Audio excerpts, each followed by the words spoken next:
Ho, ho, ho, ho, ho, ho, ho, everybody. Welcome. We can't call this a joint review because all three of us are here now. So the trio is back. We're back in action.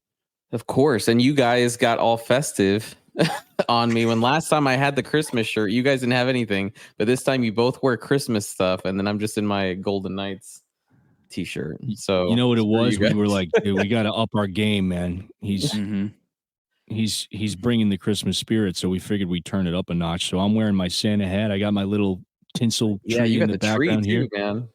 And I don't know what the hell Chase is wearing. Chase, tell everybody what you got on over there. I'm just wearing a damn stocking over my head because I couldn't find a Santa hat, so I just threw the stocking on underneath the headphones. It's like the Lawrence of Arabia ghetto version. Yeah, the improvised, the street play.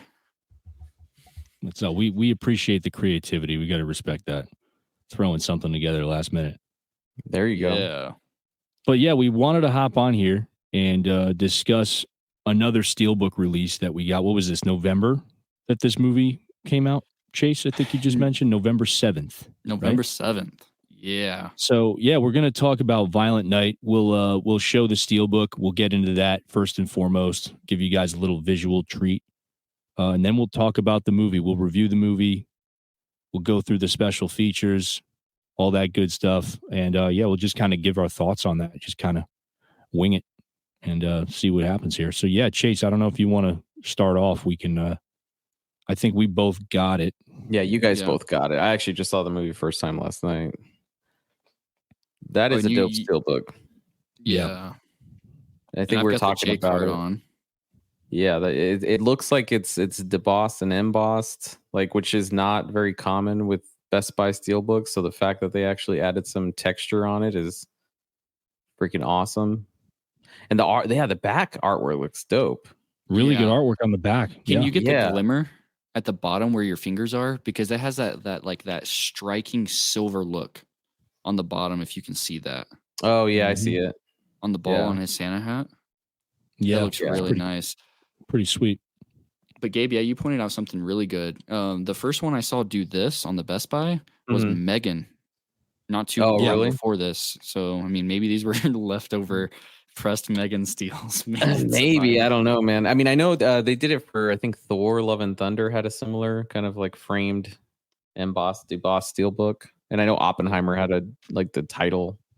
I think it was debossed. But, I mean, that's the... Oh, man. Yeah, they killed it with that Steelbook. Yeah. I'm kind of pissed I didn't pick it up. Yeah, no, it looks really good. I actually really like the back art a lot. That's really cool. Back in there. Somebody. Yeah, I was going to say this is probably, as far as Best Buy is concerned, other than Young Guns, they definitely came out with some bangers in the second half of the year, as far as Steelbooks are concerned. And ironically, they do it right before they quit selling physical media. They're like, we're going to start doing an amazing job right before we quit. Yeah. Oh man, but yeah, even their shipping was like Mando. I was surprised it came packed like it did. Not to get off topic, but maybe Best Buy. Even you're right. Their packaging, the last few Steelbooks I've gotten have been like really good packaging, and it's kind of frustrating. Best Buy, they wanted to leave people with a good taste in their mouth. But... we need them to remember us positively. Seriously, but that's an awesome Steelbook.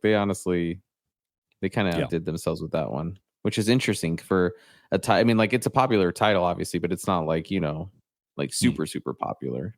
You'd think that they would do that with like the more popular Steelbooks, but the fact they did it with Violent Night, I think that's pretty cool. Yeah.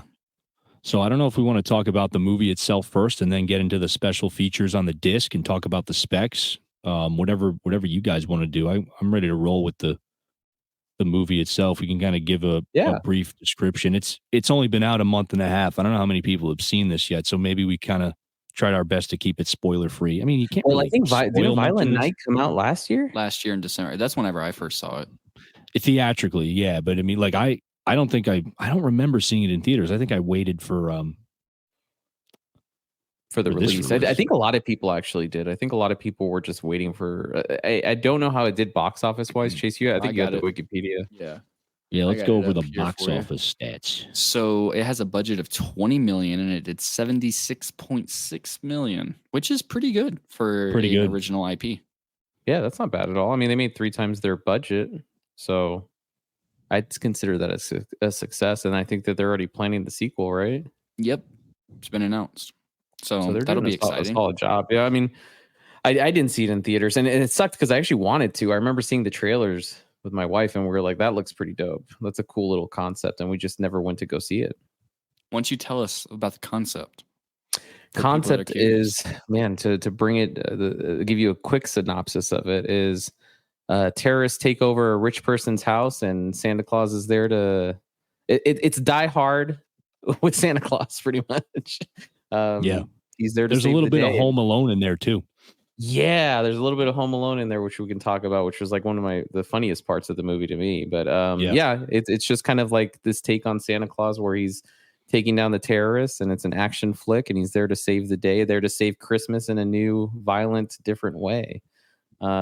Which I thought, I mean, I don't know, what were you guys your guys' impressions of the movie when you saw it? Did you like it? Yeah. I thought it was pretty solid. Chase, you want to go ahead first? Yeah, I mean, I just saw it 2 days ago, so I'm pretty much just as fresh as you off of this because I really forgot about it. I mean, it's not the movie is forgettable. It's just I remembered that came out, and then I just kind of went through like another Christmas horror or action, Christmas inspired movie bender. And the best part of this is David. I mean, I think we just got done discussing. Is it Harbour? I think it's David Harbour. I think, and we're sorry if we're butchering it. Yeah, so he's great in a lot of what he does. He was great in Gran Turismo. He's great in this. He's even great in the Hellboy remake. I wish they would have continued with him, given the different screenplay. But regardless, I really had a fun time with it. It definitely comes off as a more of an origin story than really I kind of thought I was going to get. I thought I was just going to get like, well, here's Santa Claus, But there's definitely some buildup and stuff like that. And I had a really good time with it. And I'm especially excited that they announced part 2 or whatever it's going to be called, because I definitely think that this is a world that that deserves being built upon more, because they added so many cool things, like, his origins and like how he learned some of the things that he does. It was just so goofy. His origins are so dope. Yeah. His origins, like, skip, if you don't want any mild spoilers, skip ahead the next 20 seconds because I just want to laugh out loud about this. But the part whenever he's patching himself up and it shows all of those tattoos, I don't think it was supposed to be funny, but it just made me laugh so hard. I chuckled at it. Yeah, it reminded me almost of like almost like Eastern Promises / like John Wick when he's like John Wick. Yeah, it was I'm great. Like, dude, he's tatted up. Yeah, and it just came off, like stone cold. So that part, it's one of those ones I don't think it's trying to be funny, but it can be taken super seriously. And if you don't get like the comedic undertones, you could probably be left kind of a little unfulfilled in this if you're kind of expecting something. But I mean, just look at this damn cover. How are you expecting anything remotely serious? You know what I mean? Just called that the name, the premise. If I were to, I think I gave it a 4 out of 10, or not a 4 out of 10, a 4 out of 5. So I had a lot of fun with it. Yeah, I had a lot of fun. I mean, it was different enough for me to want this to be an annual rewatch around this time. This is my second year seeing it. I saw it theatrically last year and then saw it now. So yeah, I mean, so far it's been going annually. So had a good time with it. And on the transfer, it looked good. I wouldn't sit here and say it blew me away, but the Christmas lights, the HDR, and a lot of it is taking place in a very dark area or areas. And so I think the HDR really added to it as a disc. The disc is super, super crisp. Yeah. What about you, Will? What you think about the movie, man? Yeah, I liked it. I liked it. I'll say this. I definitely felt like the Die Hard vibes right away. And then we can get into it in a bit if we want to, but there was some, Home Alone style, or I should say Home Alone inspired gags that were thrown in here. Yeah, they're so good. That they actually reference Home Alone. I think that's actually mentioned in a line of dialogue. So, I got a kick out of that. The director of this movie, I did a little bit of research. I had no idea that this is the same director that made the Dead Snow movies. I don't know if you guys have seen those or have heard of those, but, those are with like the Nazi zombies. Oh, I've heard of him. Surprisingly enough, I've never seen him. Yeah, I mean they developed a little bit of a following, and he also directed that Hansel and Gretel Witch Hunters movie that I remember. Oh, is that with Jeremy ago. Renner? With Jeremy Renner, yep, Jeremy Renner, and I'm forgetting the actress. Gemma Arterton. Yeah, Gemma Arterton, I think her name is. Yeah. So that's interesting. So I because I noticed a little bit of that in here, like after doing that research. I could tell that his style was applied to this, because especially with some of the kills and some of the action sequences. But yeah, I got a kick out of it. I'd say that like some of the character work was a bit lacking in terms of the family, right? The family that's house is being taken over or sieged, right? A little more to be desired in that arena. But as far as everything else, I thought the action sequences were paced pretty well. A little slower in the beginning, I should say. It definitely progressed as the movie picked up, especially towards the end. Overall entertaining. I mean, I'm definitely going to add it to my list of watches next year, see how it holds up. But I'm curious to see what they do with the sequel. I mean, I'd definitely go see it, especially after, watching this one, because I definitely liked it. So overall, I'd say I'd probably give it like a 3.5 or 4 out of 5. Yeah. Yeah. It's a solid I like movie. the transfer too. Yeah. What you think about the transfer? Because you guys saw it on disc. I saw it on digital. Yeah, I watched it. I watched it on my OLED. I do agree with the Christmas lights. The HDR really made those pop. There were some scenes I noticed, particularly like with atmosphere, like in the bar in the beginning when he's sitting there having a drink. That looked really good. And then there's scenes when the little girl's in the attic and you have like the moonlight peering through the windows with the haze in there. That all looked really good. So there's definitely some really good looking sets in this movie. And the HDR, was this HDR or Dolby Vision? I don't remember. I could be wrong. But I think on Amazon, because I saw it on Amazon Prime. I think it was Dolby Vision when I saw it. Yeah. But I'm pretty sure it's Dolby Vision, because I remember seeing that on my TV. Yeah, okay. So yeah, I mean, it definitely brings out those moments, and I kind of like the playfulness of this movie. Like Chase was saying, if you're not tapped into the type of comedy that's present, like the undertones, it's probably not going to work for you. You're probably going to think it comes across as a bit goofy, but I liked it, dude. And I will say, there's like 1 or 2 moments where there's like self-referential nods in this film.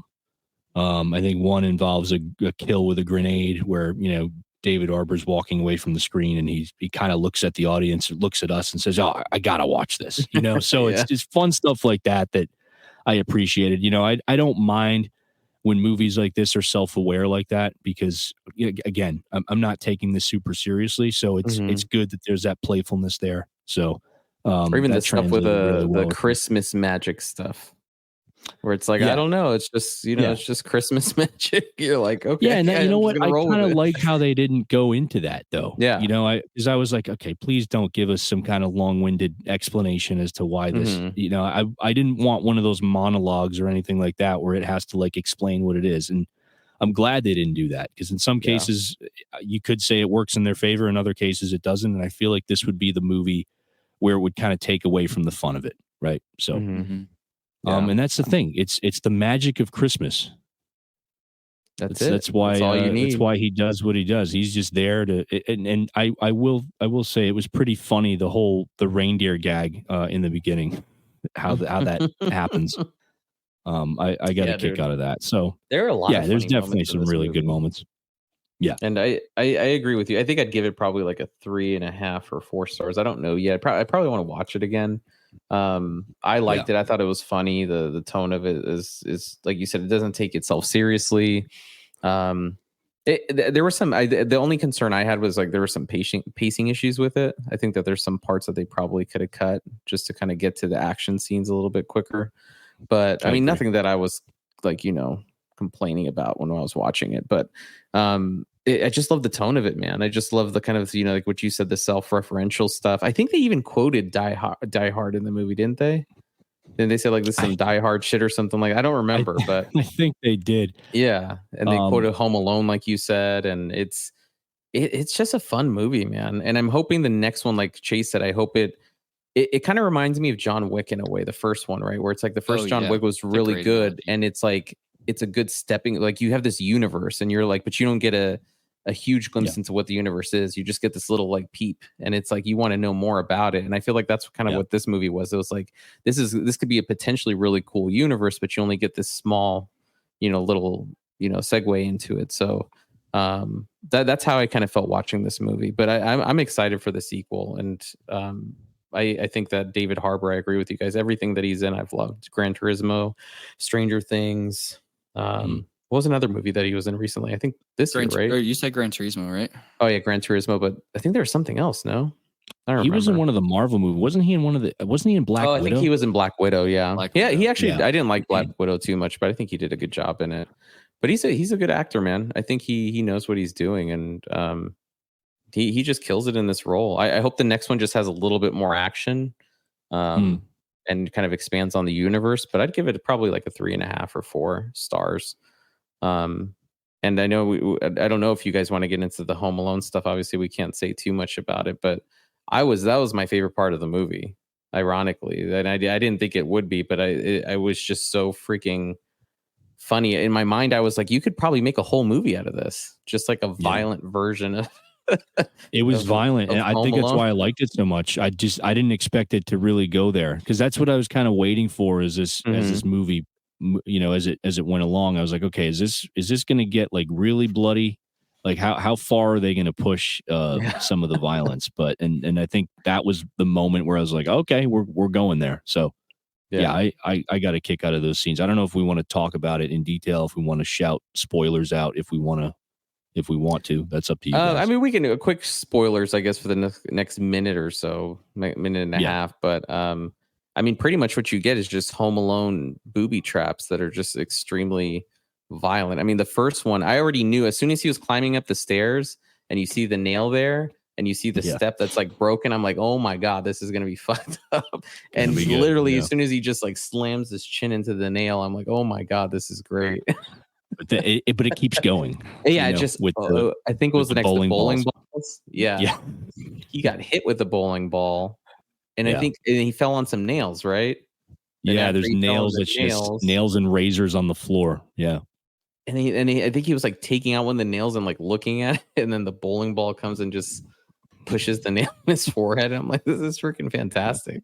That's probably one of the best kill gags in the movie. Oh yeah, I freaking loved it. They did a great job with that, man. But I think it sounds like we all kind of were like pretty much like 3.5, 4 stars, maybe. I think we all pretty much enjoyed it. It's a fun movie. I didn't get to see the transfer like you guys did. The digital, I did see the Dolby Vision HDR pops like with the lights and the fire and stuff like that.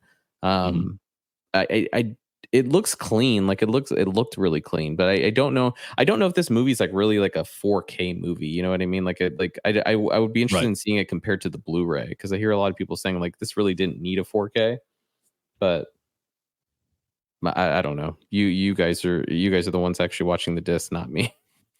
I think for what it was pretty good. I mean, I'd say it was warranted. I mean, like I said, there were certain scenes that really looked incredible with the Dolby Vision, like that scene in the bar that I mentioned. I don't want to give too much away, because there's some other scenes that I don't want to get like spoilery, but I'd say the bar and like the scenes when the girls in the attic, I thought that just looked really good. It was, I mean, that was just really well shot. The cinematography in this is pretty solid all around. So, but I don't want to say too much. The scene with the star topper thing. Yeah. That part. I mean, HDR wise, it actually looked pretty cool. But like just even the scene itself, I was like, that might actually be one of my favorite moments too. That was, surprisingly, awesome. The reindeer looked amazing as well. Yeah, for like great. Lower in CGI.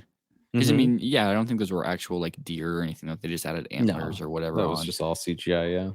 Yeah, and that was one of my favorite moments. Is at the very end when he gets like super upset. You think he'd be happy, but he's just super pissed off at him. He's like, now you guys come back. and it's interesting that he didn't, and I don't think this is really a spoiler, but like he didn't know what guns were. He's like, help me out with these gizmos. He tells so that was interesting. I thought like that it was kind of odd that he didn't know what guns were or how to work them, or you know what I mean. Somebody had to have put that on their Christmas list. I know, right? Like a Nerf gun or a BB gun or something. Right. Like, so I thought that was kind of quirky, but it's a fun movie, man. I recommend it to people. Me and my wife watched it together, and we said that we'd probably watch it again next year. It's probably going to sneak into like our yearly, like what Chase said, kind of our Christmas watches for the year. Mm-hmm. Yeah, it definitely warrants a rewatch. I'm hoping I like it a little more. Like I said, I mean, if I could critique anything about this movie, as I said to you guys earlier, it would probably be like just a little bit lacking in the character development. I didn't really care much for most of the characters in the family. I mean, that's really my only takeaway. I guess you could say the only negative for me anyway. And I don't know if that's intentional though, like because the family, they're obviously exaggerated, like, non-likable people for the most part. But even I guess like the dad who you're supposed to like, I didn't really care for him either. I don't think he really did anything. The mom really didn't do anything. The little girl, whoever plays the little girl, I think did a great job. She was good. Yeah. Yeah. You know who we're forgetting about, who actually I'm drawing a blank on her name right now. I'm going to pull her up real quick here. She plays the mother in a Christmas Vacation. Yeah, what's her name? Somebody help me out here. Here she's good. She was good. I mean, I feel like she didn't have much of a, she didn't really have much dialogue. I mean, I felt like they could have given her a little more to do, but I mean, for her status as far as who she is as an actress, but I was hoping they used her a little more, but yeah, she did a solid job. And I'm trying to find her freaking name and I can't find it. Yeah, I noticed that like she's definitely gotten older. Minutes at the very beginning for the people we're talking about. They really only got like their 20 minutes at the beginning, but even then you didn't really get anything pivotal about them until Gabe, I think her name is Beverly D'Angelo. D'Angelo, yep. I think it's Beverly D'Angelo. My IMDb is freezing, of course, so I can't do anything. Yeah, it's Beverly D'Angelo. I just checked it. Cool. Yeah, she's great. Like what Chase said, and John Leguizamo was fantastic in this. We haven't really talked about him. I think he did a great job. He was pretty cool. He's usually great in everything he is. Yeah, I also want to point out, I thought it was funny that each of their characters had, like he was Scrooge, and then they all kind of had nicknames. It was kind of an interesting dynamic there. Yeah. Oh, yeah, like Gingerbread and Scrooge. I forgot what the other ones were, yeah. The dude's like, are we going to keep up these code names all night or what? The funniest line in this movie, you guys remember, I think he's Beverly D'Angelo's like son-in-law. He's like her daughter's fiance. He's like the wannabe actor guy, and he makes a comment like, "Oh, I'm huge in Asia," and there's a comment when he ends up like tackles the guy that's kind of holding them hostage in that room and jumps out the window, and I think it's the nephew or the young grandson that's like, he says something along the lines of like, hey, Jean-Claude Van Dipshit's going to save us or something. Yeah. Dude, I was drinking something. I almost spit my drink out. That was like, that's probably one of the funniest lines in the movie. Yeah, for sure. That got me. They all have their, like, even though I didn't like them, I think that they were still funny in a weird way. Like the alcoholic mom was annoying, but she had some funny one-liners too. Yeah. The stupid son with his freaking Instagram page or whatever the hell he was doing. I don't know if you guys caught, there was like a mid-credit scene with him like over the dead body or something. Did you guys get that? Yeah. So, it was but yeah, I think it's just like that self-referential tone, right? Where they all, I mean, they know this movie's just like it's just crazy on purpose. Yeah. But a little bit of heartwarming stuff in there too. Like and again, like nothing deep. Nothing crazy. Yeah, it was enjoyable. Like I said, I mean, I'm interested to see how I think of it, when I watch it again next year. But as you guys were saying, I mean, I guess we're all looking forward to the sequel because, I mean, there's a lot of things that they could do to open up this world creatively. So I'm interested to see where they go from here. So, I'm definitely going to check that out whenever it's just greenlit. There's no release date for it yet, right? For the sequel? Yeah.